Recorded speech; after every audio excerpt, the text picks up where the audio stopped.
आप सुन रहे हैं real horror Hindi based on true stories by Garima. आज की सच्ची घटना है पंजाब में बठिंडा शहर के पास की। Put on your earphones, close your eyes and listen.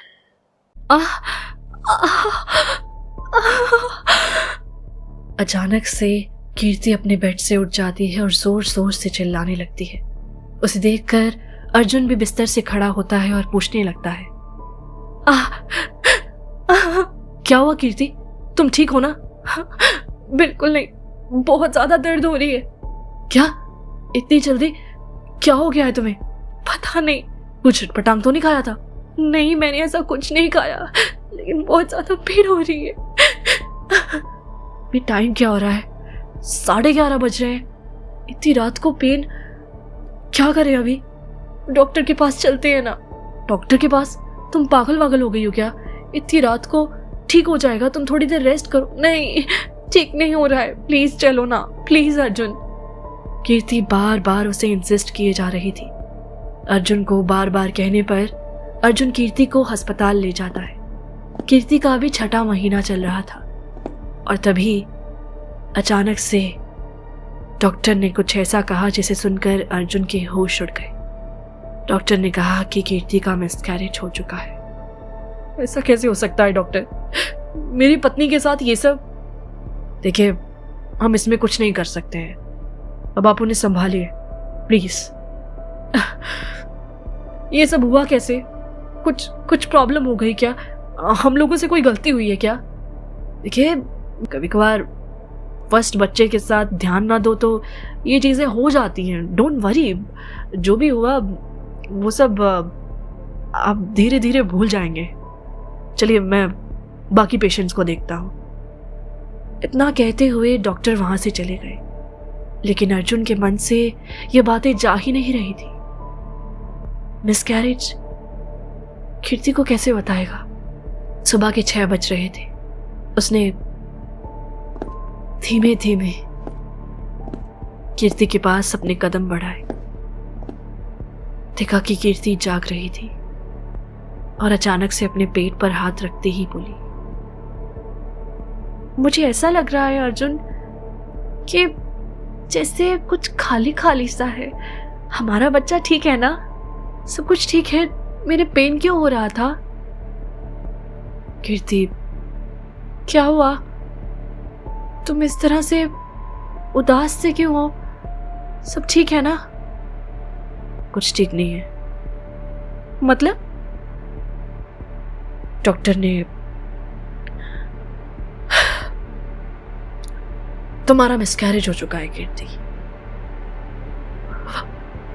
What? I am sorry, मैं कुछ नहीं कर सकता इसमें। ये सुनकर मानो कीर्ति वहीं पर जम सी गई थी। अर्जुन उसे संभालता है और कुछ टाइम बाद वो लोग घर वापस आ जाते हैं। ऐसे ही दिन बीतने लगे थे। कीर्ति के मिसकैरेज के बाद कीर्ति की तबीयत और बिगड़ने लगी और उधर अर्जुन के भी फाइनेंशियल लॉसेस होने लगे थे। समझ में नहीं आ रहा था कि कीर्ति के साथ ये सब और फिर अर्जुन का भी इस तरह से दिमाग चकराने लगा था कीर्ति का। उसकी तबीयत पर उसका ध्यान ही नहीं था। अर्जुन भी अपने काम की वजह से कीर्ति पर ध्यान नहीं दे पा रहा था। इसीलिए उसने ये सलाह दी कि एक बार कीर्ति की माँ को यहाँ पर बुला लेते हैं। दरअसल कीर्ति और अर्जुन दोनों ने लव मैरिज की थी, जहां अर्जुन के माँ बाप बहुत टाइम पहले उसे छोड़कर चले गए थे। सिर्फ अर्जुन और अर्जुन की बहन घर में रहते थे और उसके बाद कीर्ति का मिलना, 3 साल तक उनका एक साथ रिलेशनशिप में रहना और फिर शादी हो जाना, सब कुछ एक सपने की तरह था अर्जुन के लिए। बट अचानक से ये सपना अब एक गंदे सपने में बदल रहा था। अर्जुन ने कीर्ति की माँ को कॉल करके बुला लिया। कीर्ति की माँ आकर अब कीर्ति का अच्छे से ख्याल रखने लगी। बट दिन ब दिन अर्जुन के फाइनेंशियल इश्यूज होते रहे और उसकी वजह से कीर्ति की माँ बहुत परेशान थी। इधर कीर्ति की हेल्थ और उधर अर्जुन के साथ ये सब। कीर्ति की माँ को समझ नहीं आ रहा था कि वो लोग क्या करें। तभी कीर्ति की माँ ने एक दिन अपनी एक दोस्त से इस बारे में बात की और उसने जब ये सब जाना तो यही कहा कि आपको एक बार बाबा को दिखाना चाहिए। कीर्ति को इन सब चीजों में बिल्कुल भी विश्वास नहीं था, पर कीर्ति की माँ इन सब चीजों पर विश्वास करती थी। इतने सारे डॉक्टर्स के पास जाने के बाद भी कीर्ति ठीक नहीं हो रही थी और ना ही अर्जुन के फाइनेंशियल लॉसेस रुक रहे थे। तो क्या पता सच में उन्हें किसी की नजर लग गई हो या फिर कुछ हुआ हो। एक बार बाबा के पास जाने में क्या बुराई है। उन्होंने जैसे तैसे करके कीर्ति को समझा दिया और वो लोग बाबा के पास पहुंचे। कीर्ति ने देखा कि वो एक खाली कमरा था जहां पर वो बाबा बैठकर अपनी भक्ति में लीन शांति के साथ कुछ कर रहे थे। तभी कीर्ति ने दरवाजा खटखटाया। बाबा जाग गए। आओ, अंदर आओ, उन्होंने धीमे से कहा। नमस्कार बाबा जी, यह मेरी बेटी है कीर्ति। कीर्ति की मां ने बाबा जी से कीर्ति का इंट्रो दिया। मैंने आपसे फोन पर बात की थी ना? जी याद है मुझे, बैठिए। कहिए, क्या दिक्कत है आपकी? देखिए, मेरी बेटी के साथ ना बहुत टाइम से प्रॉब्लम हो रही है, जैसा मैंने आपको फोन पर बताया था। सब पता नहीं कौन ये सब कर रहा है। मुझे ऐसा लगता है कि इसमें किसी का कोई हाथ है, नजर वजर लग गई है शायद। बाकी आप मुझसे बेहतर जानते हैं, इसका कोई उपाय दीजिए ना। ठीक है कीर्ति बेटा, तुम बताओ ये सब चीजें कब से हो रही हैं? कीर्ति ने ये सुनकर बाबा को सारी बात बता दी और ये जानने के बाद बाबा ने उससे एक सवाल किया। अच्छा, मुझे ये बताइए, आपको किसी पर शक है? नहीं बाबा, ऐसा कोई क्यों करेगा हमारे साथ? ये तो माँ बोल रही थी तो मैं यहाँ पर उनके साथ आ गई, पर मुझे नहीं लगता कि कोई ऐसा हमारे साथ करेगा। देखिए, हमें लगता है कि कोई हमारे साथ ऐसा नहीं कर सकता, पर करने वाले आपके अपने ही होते हैं और यहाँ पर भी आपका कोई अपना शामिल है। मतलब? ये बात सुनकर मानो कीर्ति चौंक ही गई थी।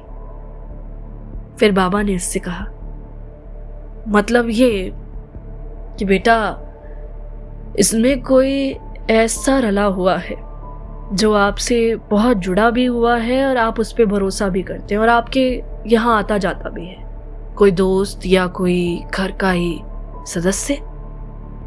घर का सदस्य मेरे पति हैं बाबा जी, और वो तो खुद इस वक्त प्रॉब्लम फेस कर रहे हैं। उसके अलावा कोई?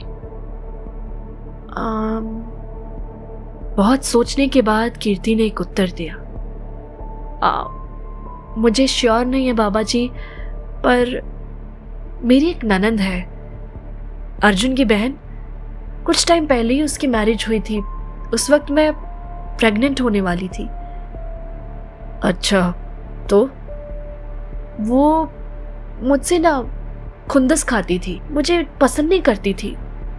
एक्चुअली हम लोग थोड़ा लोअर कास्ट से थे और अर्जुन और स्वाति यानी मेरी ननंद, वो लोग अपर कास्ट के हैं, तो उसे पसंद नहीं थी मैं। उसे लगता था पैसों के लिए हूँ या ऐसी चीज़ें, तो हमारी लड़ाई चलती रहती थी। बट अचानक से ना, जैसे उसकी शादी हुई उसके बाद उसने ना हमारे यहाँ आना ही बंद कर दिया। बहुत कम आती है और बड़े अच्छे से बर्ताव करने लगी मुझसे। पहले तो बड़ी खुंदस खाती थी, बट धीरे धीरे उसने ये सब बंद कर दिया अचानक से। मुझे लगा नहीं था कि वो बदल जाएगी, बट थोड़ा सा शक है मुझे उस पर कि वो ऐसा कुछ कर सकती है। हो सकता है, आप उस पर ध्यान रखिए। अब वो अगर आपसे मिलने आए तो उसकी हर हरकत पे ध्यान देना। जी बाबा जी, पर बाबा जी इसका कोई सॉल्यूशन है? मतलब कोई उपाय हमारी बच्चे के लिए? बिल्कुल बिल्कुल है। इतना कहते हुए बाबा जी ने अपने वहां से कुछ निकाला और कीर्ति को पकड़ा दिया। उसके बाद वो लोग वहां से चले गए। थोड़े टाइम बाद स्वाति कीर्ति से मिलने के लिए आई। बड़ी ही खुश नजर आ रही थी। कीर्ति बिस्तर पर लेटी हुई थी और स्वाति को देखकर कहने लगी, अरे दीदी आप आइए। नमस्ते भाभी, कैसी हैं? अभी ठीक हूँ, आप बताइए कैसे आना हुआ? बस ऐसे ही सोचा आप लोगों से मिलती चलूं। भैया ठीक है ना? सुना है उनके फाइनेंशियल प्रॉब्लम्स होने लगी। हाँ अभी ठीक है, तुम्हें टेंशन लेने की ज़रूरत नहीं है। तुम्हारे घर सब ठीक है? हाँ भाभी सब बढ़िया है।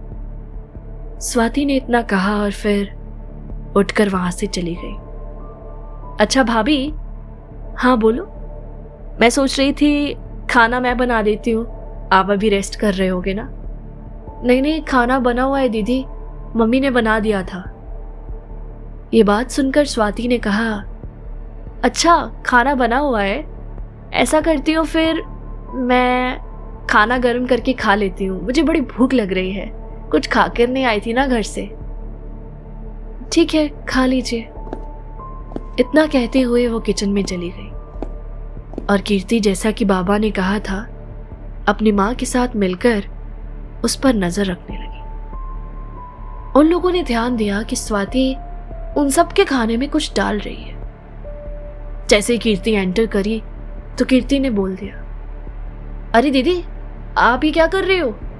कीर्ति को सुनकर मानो स्वाति चौंक गई और उसने कहा, कुछ नहीं, वो मैं नमक चेक कर रही थी, बहुत कम था तो सोचा डाल दूं। ये सुनकर कीर्ति एकदम चौंक गई क्योंकि नमक का डिब्बा स्वाति से बहुत दूर पड़ा था और चम्मच भी उसके अंदर वैसे ही रखा हुआ था और डिब्बा बंद था। कीर्ति समझ चुकी थी कि सच में स्वाति ऐसा कुछ कर रही है और उसके बाद पंडित जी को सारी बात बताई। पंडित जी ने उन्हें इस चीज का उपाय दिया। कभी कभार हम अपनों से इतनी खुंदस खाने लगते हैं कि हम उन्हें नुकसान पहुंचाने में अंधे होकर इन चीजों का इस्तेमाल कर लेते हैं। काला जादू, जादू टोटका, टोना, ना जाने क्या क्या। अगर आपके आसपास भी कोई ऐसी कहानी है तो मेरी मेल आईडी के द्वारा शेयर जरूर कीजिएगा और ऐसी और घटनाओं के लिए चैनल को सब्सक्राइब कर देना।